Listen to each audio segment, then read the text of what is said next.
Hi, I'm Lizzie and this is Laura, and today is our 5th day on board P&O's Aurora for her New Year's cruise.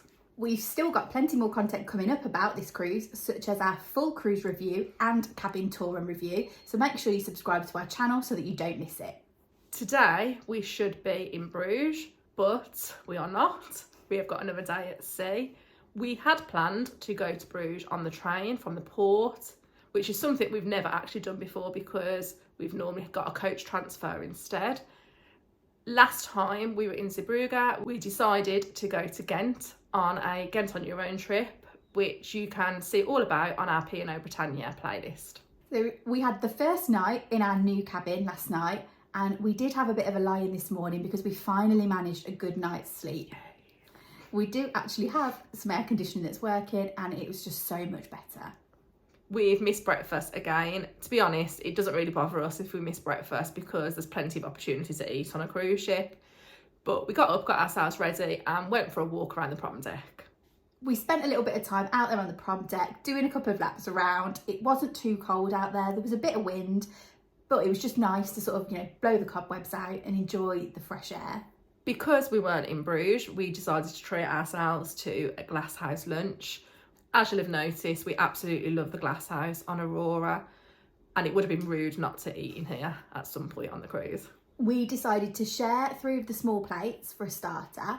We had the tempura prawns, scallops, and the popcorn chicken, which we thoroughly enjoyed. For main, then, I had the 3 sliders, which again, really, really nice. And I went for the surf and turf. It was really well cooked, but I was really full and couldn't manage to eat all of it. It was a good job that we weren't in a rush to get anywhere because it was very, very leisurely. We seemed to get served our food quite slowly in comparison to some of the other people in there. To be honest, we didn't mind that much because we were busy watching everybody else's food, what they were getting, etc. But it was quite slow, really. We then just had a bit of a wander around the ship. We just wanted to make sure that we'd seen everywhere. So spent a bit of time making sure we'd been to every venue because we really like Aurora as a ship and wanted to sort of experience all of it. Most of the Christmas decorations have now been taken down as well, which is a little bit sad. But it's interesting that we got to see it in both ways, fully Christmassly, fully decorated for Christmas, and now almost back to normal. We then bumped into Tom and Dom again, and we just sat and had a drink together in Raffles to sort of pass a little bit of time before it was time to go back to the cabin. We headed back to cabin number 1 because that's where the majority of our things were. The aircon appeared to have a little bit of air coming out of it by now, but it was still very, very hot in the cabin. We needed to pack basically, so we started packing, but this was quite a challenge because we needed to make sure we had clothes for the night, and some things were in one cabin, some things in the other. So it was a little bit confusing, to be honest, when we were packing. We also hadn't 100% decided which cabin we were going to spend the night in because it was basically a choice between a cabin where you'd feel an awful lot of movement throughout the night or one where it was very, very hot. So we sorted the majority of our stuff, and then we headed down to cabin number 2 to get ready for the evening. We got ourselves ready and headed out, and we popped to the glass house again for a drink. We then went down to Carmen's because we wanted to see the Blue Jays perform for the 2nd time. However, it was so busy in there. You couldn't even stand and see properly. So we stood there for a short amount of time, realised we weren't going to really be able to see anything, and then decided to move on. We then just basically wanted to find somewhere quiet to sit. So we sat in Charlie's, which is just outside Anderson's, for a drink. And we sat with some fellow passengers and just enjoyed a bit of a chat with them, talking about the cruise and various things like that. So that was really nice. It was then time to head down to dinner. Again, another lovely night at dinner. For my starter, I had whitebait, which I really like, but sometimes I don't like it when you can see the eyes. So I just basically closed my eyes to eat it. I was absolutely delighted to see one of my favourite P&O meals on the mains, which some people might think this is strange, it's one of my favourite, which was the vegetable and bean chili taco shells. These were absolutely delicious and actually better than what I've had before when I've had them. For my starter, I had the chicken noodle soup, which was nice, enjoyable. And for my main, I had something which I hadn't had before. It was a tandoori chicken. This was really, really nice and I really enjoyed it. Then for dessert, I had some ice cream, which I ate on my own because Lizzie decided not to have any dessert tonight. We then picked up a drink from Champions as we walked through, like we have done every night. So thanks to the staff in there who've looked after us so well and took it with us to the theatre. Dinner had ran quite late tonight, so we rushed into the theatre and he was just starting. So it was a comedian tonight called John Martin, and we're not brave enough to try and go down to the front when there's a comedian performing. So we sat towards the back of the theatre to try and stay out of the line of fire.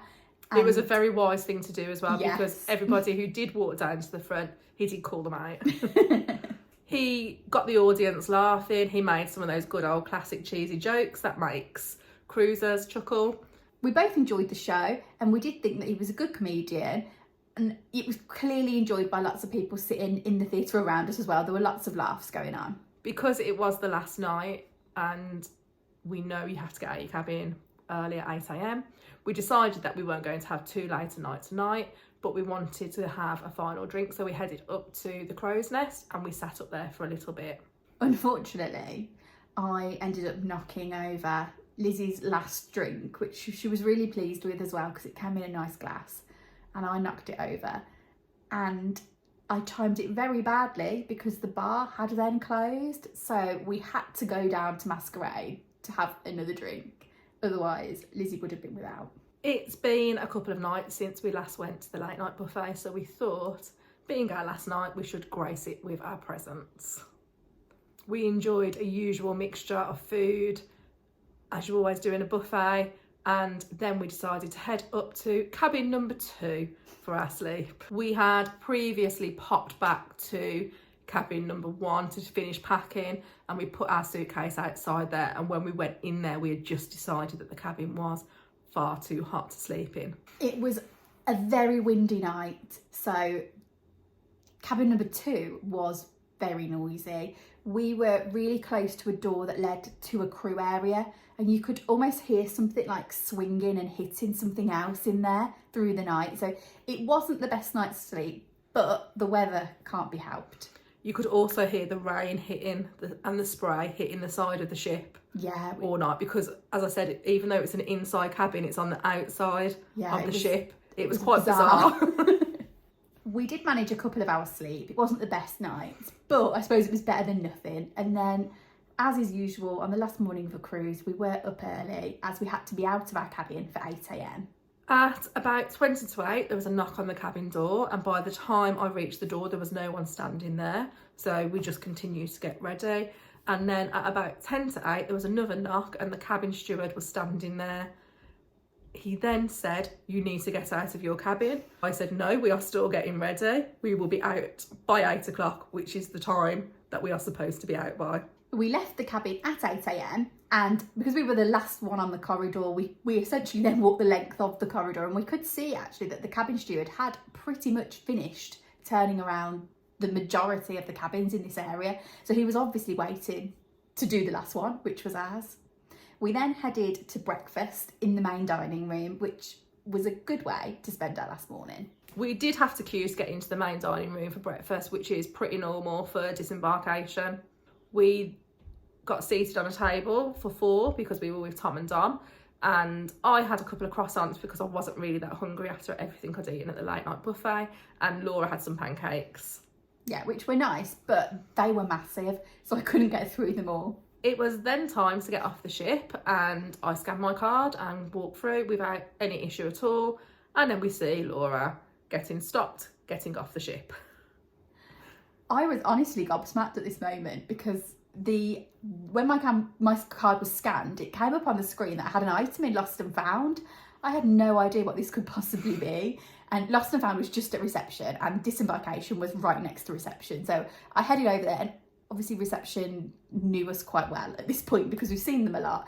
And as I was approaching, one of the guys on reception was just holding my handbag up to show me. So apparently I'd left my handbag in the cabin, which I have no idea how I'd got this far without realising I didn't have my handbag with me.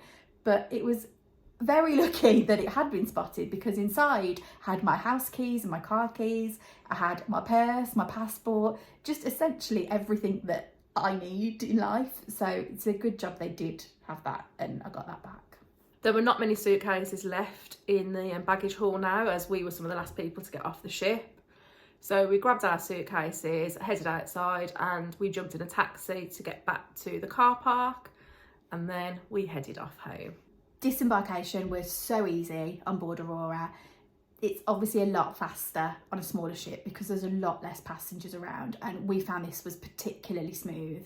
Overall, again, we've had a lovely day. It's a shame we didn't get to go to Bruges, but it shows the importance of having missed port cover in your travel insurance, because you can then claim for it.